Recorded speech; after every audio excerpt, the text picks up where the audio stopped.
बैठे भाई ईश्वरनाथ गढ़वी जी, तो थोड़ा पहले तक, 1 साल पहले तक राजनीति में आने का सोचते नहीं थे।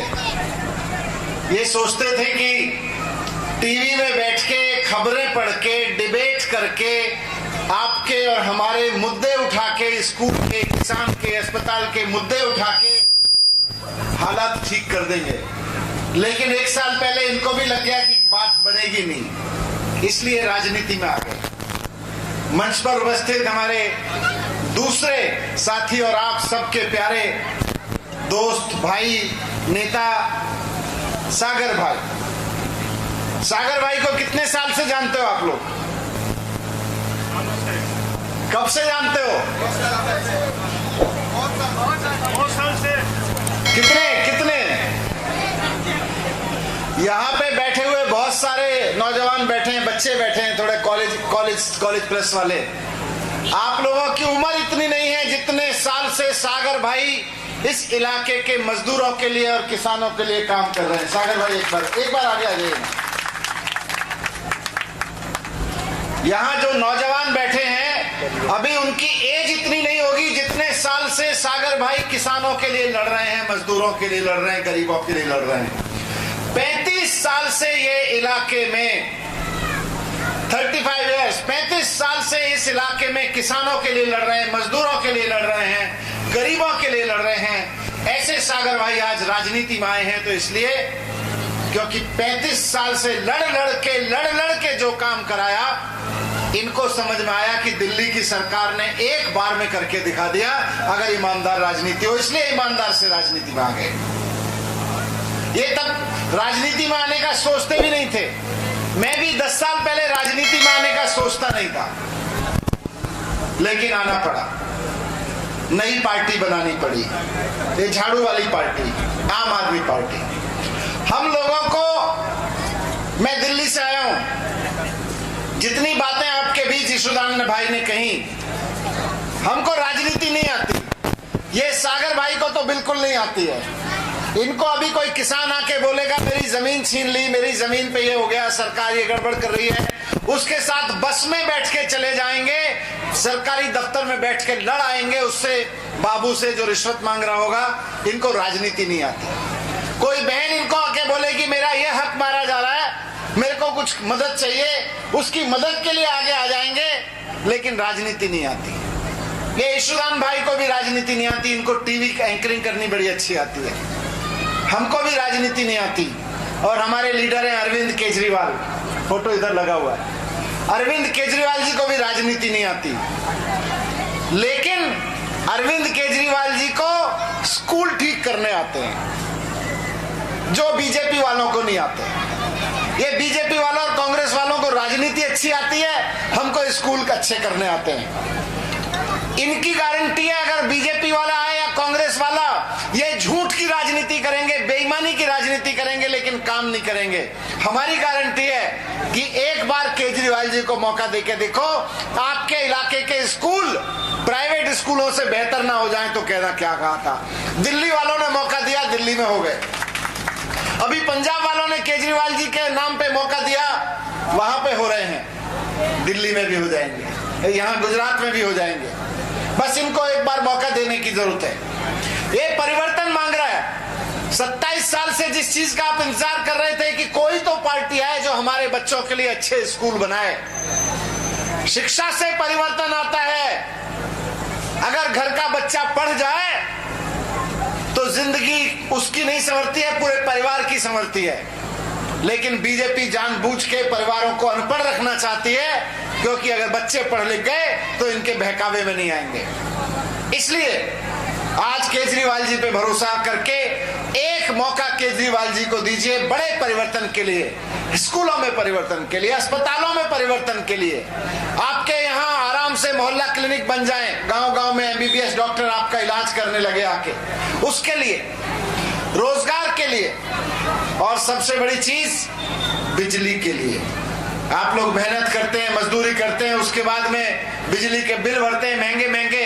ये बीजेपी वाले कहते हैं फ्री की बिजली नहीं मिलनी चाहिए, बिजली तो महंगी होनी चाहिए। केजरीवाल जी को बिजली के बिल जीरो करने आते हैं। ये आम आदमी पार्टी वालों को बिजली के बिल जीरो करने आते हैं। तो मैं आपके बीच आया यही रिक्वेस्ट करने के लिए कि गुजरात में इस बार बहुत बड़ा परिवर्तन होने जा रहा है। इस बार पार्टी नेता मुख्यमंत्री नहीं बदलेंगे, बल्कि बदलेंगे इस बार स्कूल, बदलेंगे इस बार अस्पताल, बदलेंगे इस बार वो पेपर जो हर बार फूट जाते हैं, लीक हो जाते हैं और हमारे बच्चे एग्जाम नहीं दे पाते, नौकरी नहीं दे पाते, बदलेंगे वो। बदलेंगे इस बार जीरो बिजली के बिल, जो बिजली के बिल हजारों रुपए के आते हैं, इस बार बदलेंगे, जीरो आने शुरू हो जाएंगे।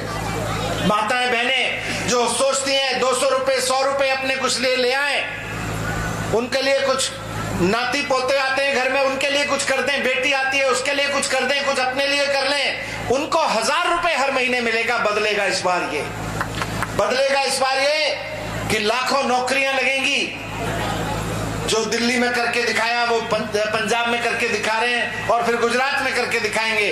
लाखों नौकरियां लगेंगी और जब तक नौकरी नहीं लगेगी नौजवान को 3000 रुपए का बेरोजगारी भत्ता दिया जाएगा। इस बार बदलेगा ये, इस बार ईमानदारी के लिए बदलिए, काम करने वाले के लिए बदलिए। बहुत बार बदलने के लिए कोशिश कर ली आपने, 35 साल हो गए एक्टिविस्ट करते हुए, काम करते हुए, लेकिन चीजें नहीं बदली। यहाँ पे कभी कांग्रेस आ गई, कभी बीजेपी आ गई, बीजेपी आ गई, 27 साल से बीजेपी है। तो मैं आपके बीच यही कहने आया कि जितना आप परिवर्तन की बात करेंगे उतना इस बात की गारंटी है कि हमारे बच्चों के लिए अच्छे स्कूल बनेंगे, क्योंकि हमें स्कूल बनाने आते हैं। दिल्ली में करके दिखाया, अभी गुजरात में करके दिखाएंगे। अस्पताल बनाने आते हैं, बिजली के बिल जीरो करने आते हैं, ये सब आता है, ये राजनीति नहीं करने आती। जैसे जैसे गुजरात में माहौल बन रहा है, पिछले 5-6 महीने से गुजरात में माहौल बन रहा है कि भाई अब की बार केजरीवाल को मौका देके देखते हैं, एक बार झाड़ू वालों को मौका देके देखते हैं, इस बार झाड़ू पे बटन दबा के देखते हैं। वैसे वैसे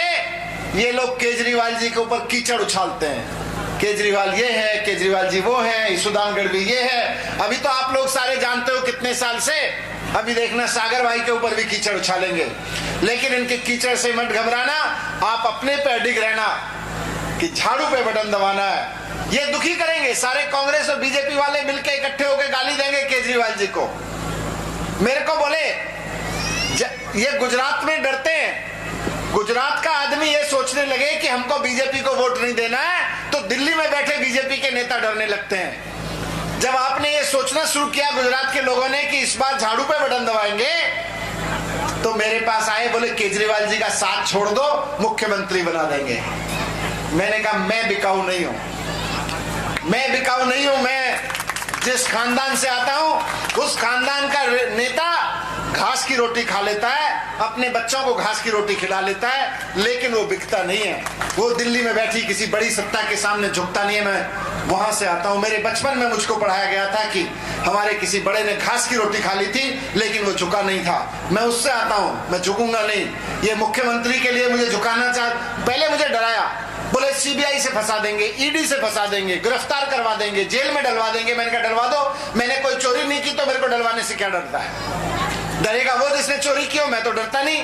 तुम 2 महीने 1 महीने के लिए जेल में डाल देना, अदालत बोलेगी चोरी कहाँ हुई है, निकाल देगी बाहर मेरे को, मुझे अदालत पे भरोसा है। तो बोले तुम तोड़ के आ जाओ, कितने विधायक है तुम्हारे साथ, मुख्यमंत्री बना देंगे।